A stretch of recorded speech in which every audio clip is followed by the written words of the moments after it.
ইতালির রোমে বাংলাদেশের রকস্টার মাহফুজা নাম জেমসের দল নগর বাউলের বিরুদ্ধে ৩৫,০০০ ইউরো প্রতারণার অভিযোগ। রোমের অ্যাচিলিয়া এলাকায় কারাবিনিয়েরি পুলিশ স্টেশনে গত ২১ আগস্ট লিখিত অভিযোগটি করেন বাংলাদেশি কনসার্ট আয়োজক আবুল মুয়াজ।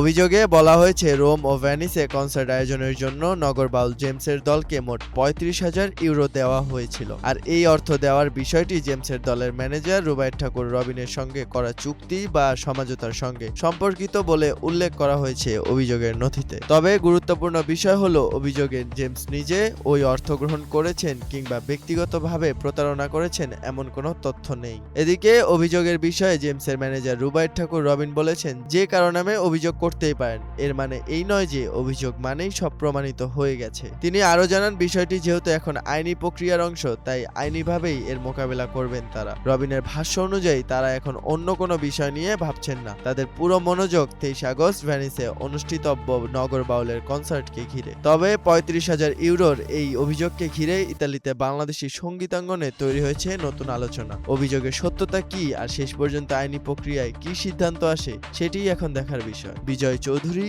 Mirror entertainment.